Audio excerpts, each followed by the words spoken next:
But the thing he's been hiding for years is he's got really long hair from about his temples down, and then he's bald as a ping pong ball. That's one of the Masonic secrets you are not allowed to give away. Oh, you're going to give away some Masonic secrets today?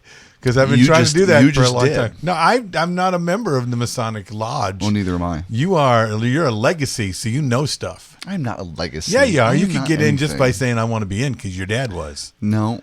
Well, no, anybody can. Actually, that is one of the big. That's a big. See, myth. I'd have to go through the spanking machine and all that stuff. Do you want to hear? Do you want to do a little MythBusters episode here? Yeah, sure. I mean, you're like a Mason guy. Do you know how people join the Masons? They first of all they got to get a special ring, a handshake.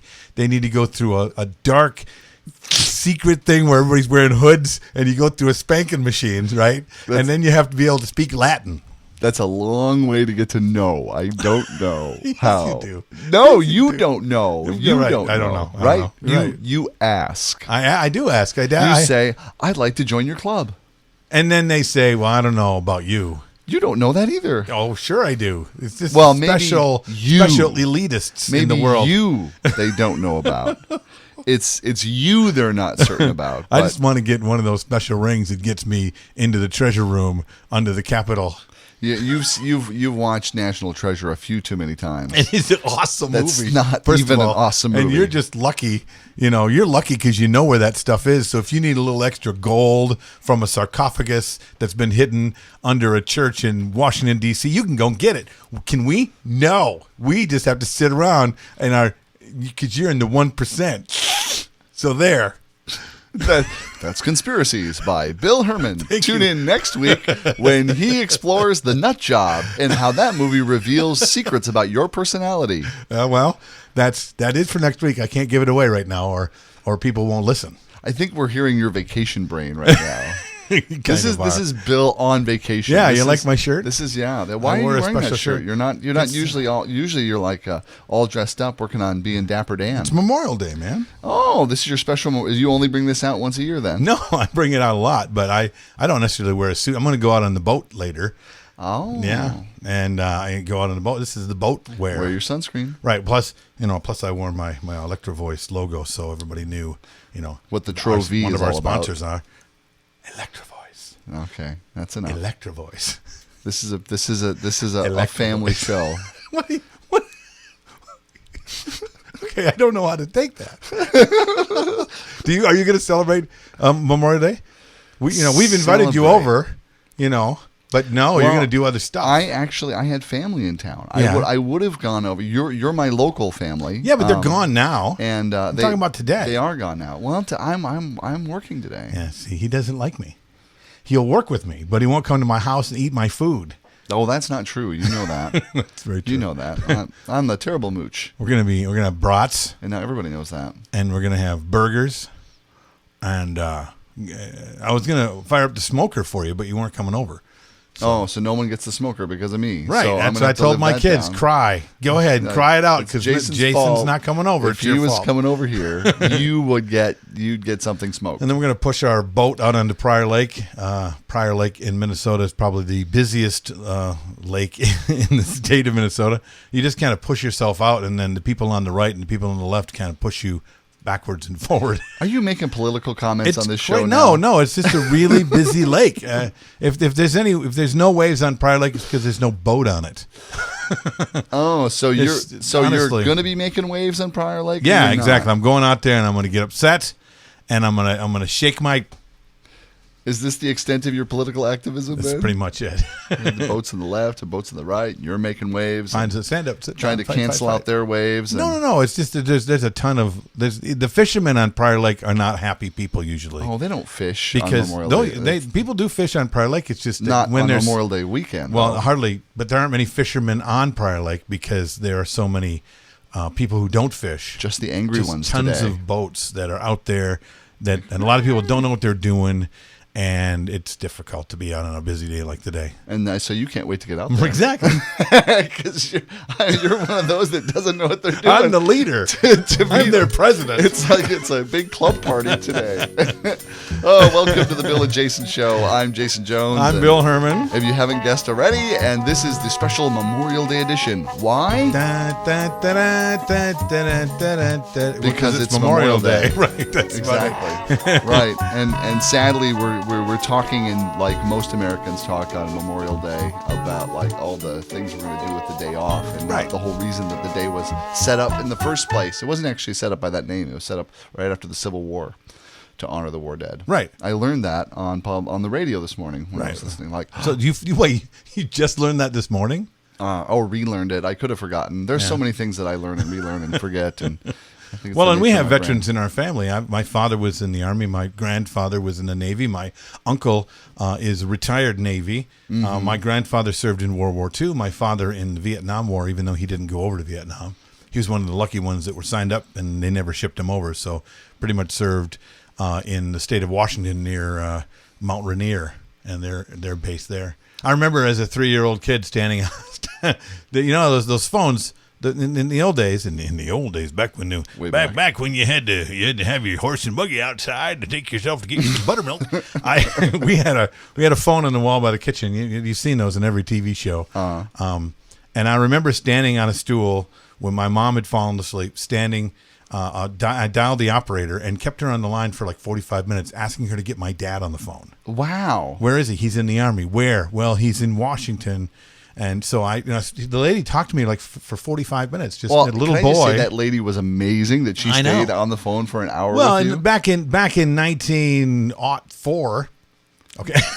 Well, and they probably didn't punish. Now, it's not like these days where you get punished if you actually stay on the line long enough to give somebody some customer service. Right. Like, come on, move it along, move The along. lady was just really nice, and she talked to me, and she wanted to know about my dad, and she asked me questions. There's no way in the world she could have got my pop on the phone. He was in a base in Washington. I wasn't even sure which base he was in. I was sitting in a little town in Michigan. And the next day, his bank account was My empty. mom came down and says, "Who are you talking to?" Took the phone away and found out that I was talking to the operator, and I was been trying to get my dad on the phone. Mm-hmm. I have a very clear memory of that. And then a woman showed up at the doorstep saying, "Hi, I'm from Russia, and I'm here to marry Bill." Yes, and I've been happily married ever since. Thank you, Natasha. I love you. I love you, honey. Yeah, actually, it's kind of funny that I didn't end up joining the service just because like both of my brothers did. Mm-hmm. The big motivation was to pay for college, like so many do. So my one brother Jeff, he retired as a major actually in the National Guard. Wow. He served in Iraq. And my oldest brother, he actually resigned as a first lieutenant. He didn't do enough years to retire out, but he resigned his post. My dad served in Korea and then put in 20 years in the National Guard and retired from that. Amazing, right? And you DJ'd my way through college. So served your country with music, mister. I was like, cut my hair and do push-ups, run around with a gun. So I'll be a DJ. Yeah, so it's kind of what I did too. My dad did mention, when I was, especially in high school, when I was having such a hard time with everything because I didn't find it. There was nothing I really liked except for showing off. So he said, the Army. The Army's not such a bad idea. Honestly, you'll learn a lot. You'll get a trade. You'll be able to go to college. It's really, not such a bad plan if you really think about it, son. Translation: there's hope for you if you join the service, son. Right. And now I know I have a podcast. Right at the peak of your career. Is this the peak? Have you got to the peak If this is the peak of my career, I'm just gonna go lay down and cry for a while. Now that we have a video podcast, people can see me go lay down and get into the fetus position.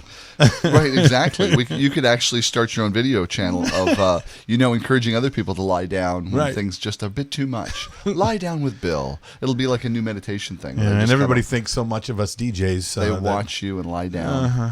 Did you see? Speaking of not knowing, or people, loving, what we do for, like making fun of what we do. Uh-huh. Did you see that Saturday Night Live sketch a couple of weeks ago? I did. Andy Samberg came back with another digital short, which I've missed digital shorts since he's left the show. Absolutely, and I think there were a bunch of actors in it, and I thought it was really, really funny. Well, you should say what was it? Well, it was the those Davvincii. that- It was Davvincii. Davvincii, the EDM club DJ. You know, they made up this superstar Davvincii sketch, and it's on YouTube. Kind of a pretty tongue-in-cheek on Avicii. Right. Yeah, Davvincii, Avicii. Yeah, I suppose that would be Well, what it was. Kind of half the name. I That's thought why when they I was just- reading it, is it Avicii? No, I think Da Vinci. I thought he was just giving a really artsy name to a guy. No wonder you said it's Da Vinci, stupid. When I said Avicii, and I'm like trying to work it out, you're like Da Vinci, stupid. I didn't call you. I would never call you stupid. Not to your face. So, not on the podcast. So yeah, Adam Sandberg came back and he hosted the show, and he played this part, fictional EDM DJ Davvincii, and of course, like you said, a play on Avicii, and it poked fun at everybody about like dropping the bass. When's the bass going to get dropped? In fact, they even did. It was like a parody of one of the new song by with Avicii. No, it's not Avicii. It's Jason Derulo. No. Who's got the what? Turn down to what? Oh, turn down for what? Turn down for what? DJ Snake. Yeah, DJ Snake. When I first saw that it was DJ Snake and Little John, I thought that I had read it wrong. Mm-hmm. DJ Snake. Well, I'd never heard of DJ Snake until then. You know, a key element of the dubstep is like having that bass drop. Right. And when I heard it was DJ Snake, all I thought about was every time somebody would meet him, they'd go, I heard that you were dead. Well, didn't that inspire the movie Snakes on a Plane? DJ Snake's on a plane. Who knew it was only DJ one? Snake's on a plane with so Little John. Okay, I'll leave. Land the plane for what? So, yeah, no. The story came out, and where did I find? I found the story online, and a lot of the EDM disc jockeys have been coming out on saying what they thought of it, and most of what I thought I was going to read was, that's just terrible. They don't know what they're talking about. Fun of us. They're making fun of us. No, they all took the high road. Every darn one of them, from DJ Dan to Just Blaze to Steve Lawler to Deadmau 5 to Steve Aoki. They thought it was hysterical. They thought it was really they have funny. a sense of humor about what being poked fun at. It's amazing, too. Like playing video games while instead of like touching the knobs and playing video games, and that's what they're doing up there with the knobs. They're not actually doing anything with the music, right? Well, that's what they. Well, and that's been a joke. That's what the whole joke was about. That's been a joke in the DJ community for the longest time. Mm-hmm. You know, there's the video on YouTube where you see the guy just like he's going crazy turning those knobs, DJing, and there's nothing. None of his equipment is hooked up. The guy was on television doing a thing. Yeah, there's none no of his cables are hooked up. You know, but the whole like knob twisting and like fist pumping and things like that. It's why radio DJs and other DJs always wear headphones around your neck, because otherwise, how does anyone know you're working? They don't. Oh, sure you do, because you're up there doing stuff. Come on. That's right. You're planning and preparing. I thought it was. and I plotting. just thought it was really smart how many of these guys took the high road. Because because I've seen so many disc jockeys, mobile DJs, and people who are not. Well, people are not making millions of dollars like these guys, not taking it this way. They didn't. Many of them didn't like this little sketch at all, because it continued the stereotype that what we do has no skill level at all. It's just setting up, pushing, playing, going, and that's just not true. No, it isn't. I mean, they wouldn't be making the ones that, as you say, took the high road, which, they just have a sense of humor like, oh, that's really funny. The truth of it is, like, they create the people that Calvin Harris's and those that reach that level and that level of fame is because they are creating an experience for people. It's about more than just being a good mix. I mean, I've never heard anybody leave a club and go, man, did you hear the way that DJ laid down that mix and he went this intensity and that? That would be other DJs that would come out saying that. The average person that just goes in to experience it is just, they're talking about anything and everything. It's like, if you're mixing really well or you're really creating something, kind of what you're doing is invisible. Right. That then becomes invisible because it becomes a part of a larger experience that you're intentionally You're setting creating. a tone. You're setting a tone for the whole show, and it's all there's a lot more psychology to it than anybody wants to admit as well. And the entire experience is being built from that place where you stand, and oozing into the room in every little small corner because you're watching how you're making the world experience their life right then. Yeah, it's pretty amazing. We should have Barney Grossman come on and talk about Oh, this. that would be great. But if he comes on, he has to be offended by the SNL video. It's required. He That's has to true. Be, He has to he be has to be upset and really offended. angry about it. Angry about it. Right. And then we'll cut away to footage of him playing solitaire. I just completed solitaire. Barney's gonna love us for this. No, not that he does that. So I can't wait to actually.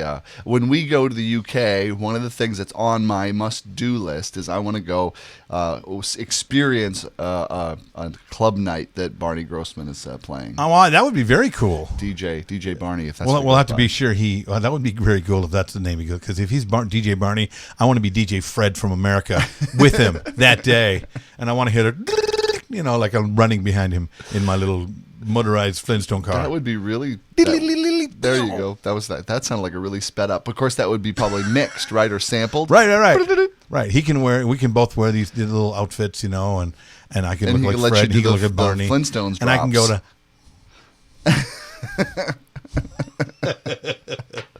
Or not. That could be part of the whole show. Right. And who knows, you guys, that could turn into a big thing suddenly. Well, and I'm sure that that's going to be in Essex, because from what I understand, Essex is just like Las Vegas. It is just like I've heard that too. I don't remember where, but I have heard that. Who told us that? I don't know. I think it's time for a break. Oh, okay. Well, let's take a break. You've been listening to the Bill and Jason Show. Nice freeze frame. I like that. We can really easy to edit in a commercial if, in fact, we do one. Unless you have a commercial. That one time I asked you to see if we come up with a commercial off the top of your head. You did that really well. Could you do it again? Oh, could I come up with a commercial? And now a commercial from Jason Jones, just off the top of his head. Go. All right. Dr. Scholl's is not just for stinky sneakers anymore. Now it actually supports your libido. Believe it or not, the more you walk, the more excited you become. It may become embarrassing in crowded malls, so we suggest you walk alone. Dr. Scholl's, increasing your libido one step at a time. That was beautiful, man. Yeah, you're It welcome. was really nice. I did try to do a little sound effect stuff. Yeah, well, this is Dr. Scholl is now going to pretty much put Viagra out of business. Although people got to figure out how to use that libido while they're walking. Right. It takes the whole term stepping on a whole different thing. Exactly. Yeah, mall walking. Yeah, kind of like inappropriate. We gotta. Okay, before we do our other story, we need to do our public apology. So if you want to set me up, I'll do that for you. Oh, now it is time for the public apology on the Bill and Jason Show. I'd like to publicly apologize. Start me again. I messed up. It is now time for Bill Herman and this week's public apology on the Bill and Jason Show. I'd like to publicly apologize for Jason Jones and I around the fact that for years we have been influenced by the men in our lives to serve in the military, only to go into disc jockeying. And that was the public apology on the Bill and Jason Show. Okay, so did you see, it just came out a story about that DJ app you can get for your iPad and your iPhone? Speaking of not having to have skill to be a DJ. DJAY. It's from a company called, I think it's Algorithm. I have heard it. Don't we know a couple of people that use that to perform with? Algorithm. Algorithm. Yes, in fact, we do. Jim Cerrone uses that program. I have that program. I've had it for a long time on my iPad. I've never had a DJ show with it, but I certainly, it's an easy to run program. It doesn't take up a lot of space. It sounds really good. And in fact, our friend Jim Cerrone uses two iPads. No, he uses iMacs. Oh, he uses iMacs? Not iMacs, but the laptop version, an iBook. MacBook. Two MacBooks. Okay. You're a Mac guy. Come on, you got to keep your Mac terminology right, or they'll tear a corner off your card. He's got a mixing board in the center and two MacBooks on either side, and both of them are running that program.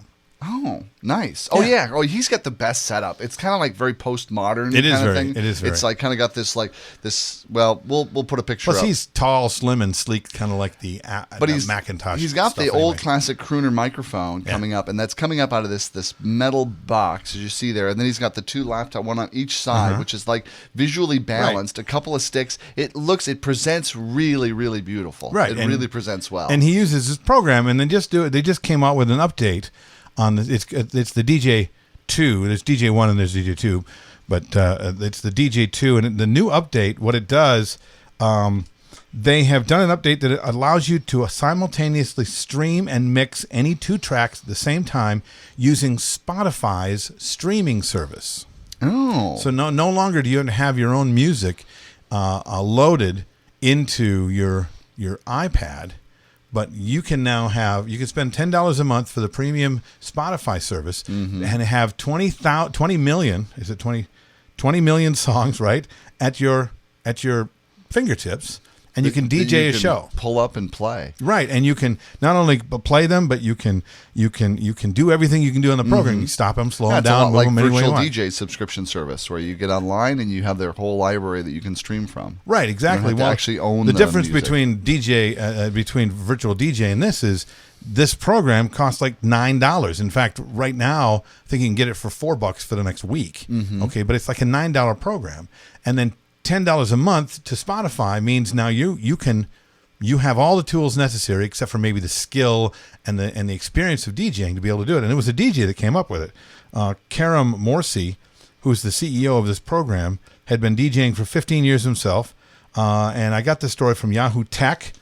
Future of DJing. We think it's a whole new era, he said.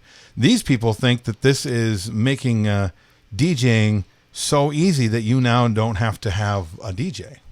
The people who wrote the program are saying, even though the guy who created the program doesn't agree with that at all, the people who wrote the people who wrote the article are pretty much saying that now that you have this, what do you need a DJ for? Because not only that, but it also has the automatic mix feature, it has the automatic fade settings, and it has the part in it where if it'll tell you different songs that will work really well with the last one you played. Great. And it also has the camera that scans the ages of the room to be able to pick out the ages, doing face identification. It must. And then, of course, kind of like it also senses what cleared the dance floor, so as to like maybe go to a different genre. Exactly. You know, and then the hook song finder, so it just finds and creates all the natural hook songs, right? It has that too, yes? Understands the natural energy in the room and how people are feeling. Feels the energy in the room. Right. Awesome. It also detects which to play the clean version or to play the dirty club version, depending on the audience that you have. Yes, it has that feature. Oh, I'm sure it does. Cool. That is so amazing. This is awesome. So now literally we can just sit up there and play solitaire. Right. Yeah. Which is all what we're striving for as DJs, isn't it? That's all we want to do. Crazy? Or is it Tetris? No, that's what do we play now? Oh, Candy Crush. I can't do any of those video games. I have no skill for those, but I've got plenty of skill for this. Well, see, this will give you lots of time to practice. I've started my Spotify, and now I stand back there. Let's see, what other features does it need to be able to have? Setting up introductions, right. setting up talking to people, taking requests, being really being nice to people. Yeah, and engaging. What does it levitate the equipment in the room? Absolutely. Keeps the drunk people away from it, so it doesn't put anything stupid in. But the thing is that it's kind of funny that every time something comes out like that, it's like, oh, this is going to replace a person. The DJ's been going to be replaced for years, right. Ever since the iPod wedding. The iPod is replacing the DJ. Well, it may replace the DJ, but it doesn't replace the experience a good DJ creates in a room. Well, even when they asked the guy who came up with this, who once again he's been DJing for 15 years himself, if this is what does it mean for DJs. And he said that admits that he felt his app's new matching feature outwitted him sometimes, having such a gigantic library, 20 million songs at its fingertips. But he says wherever there's technology that simplifies certain things in an art form, I think it elevates the art form to the next level. For example, being able to draw a straight line was not a big deal, but then you got Photoshop, and it removes the skill, right? You don't need it anymore, but allows you to create art on a higher level because now you can build 100,000 straight lines very quickly, and by that you can create things that weren't able to create before just a pen. So I completely get that, and I agree. Technology of DJing started out with records and 45s, and then they went to and then they went to cassettes, and then they went to mini discs, and they went to CDs, and then they went to computers. And each time that something like that changed, every one of the people who were in DJs went, well, it just made it easier for my dad to do this. It's going to be really simple for anybody to do this. And it really hasn't been the case. I think that there's more people in it because it's easier now to get into the business, but not always. It's not easier to be good at it either.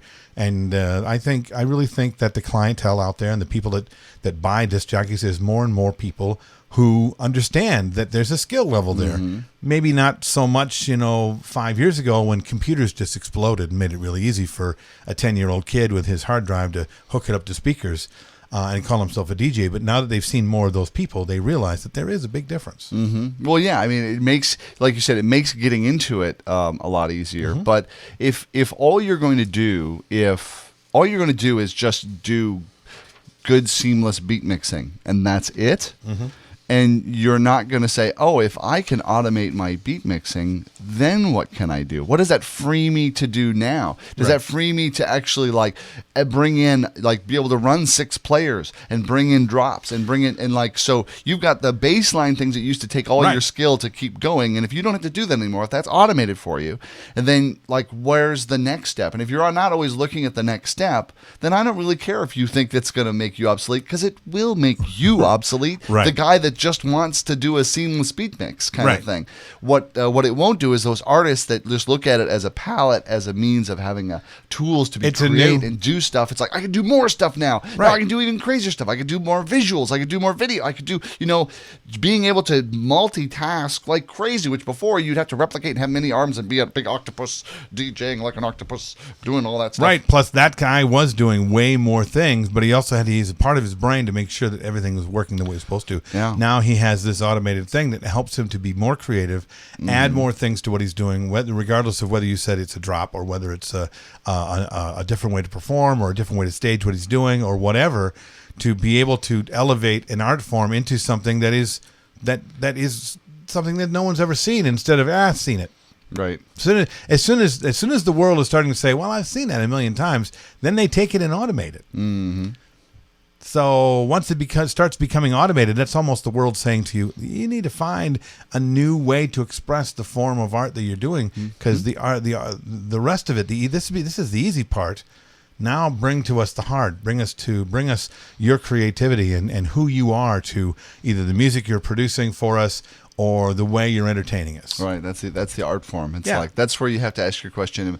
Am I showing up like a service, or am I bringing an art form to what I'm doing, and expressing my art to create an impact, and however that shows up, and what music you're choosing, and how you're creating your sets, and what you're putting together, and all that. If it's just if it's primarily focused on just the music sets and things like that, because you could reinvent. I mean, the really biggies like Calvin Harris. Mm-hmm. I mean, they're really biggies and making the big money because they're being asked by major artists to remix their songs. Right. It's like, hey, we made a hit. Now, why don't you make it cool? Right? It's like, no problem. Let me just mix that up, And it's the DJs that are making it cool. Not after it's like, we think this is a hit kind of thing. Or like, let's take that to the next level, which really says a lot for the art and skill of and the ear and the point of view that DJs as artists have. Well, and that the point of view is really what we talk about with the entertainment experience. Mm-hmm. It's like you look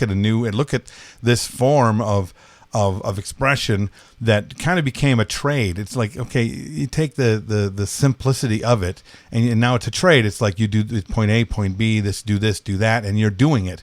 But to look at it from a point of view, to look at it for the art form and for an expression of who you are or an expression of who your clients are, now elevates it beyond a trade and puts it into something that you can't replicate.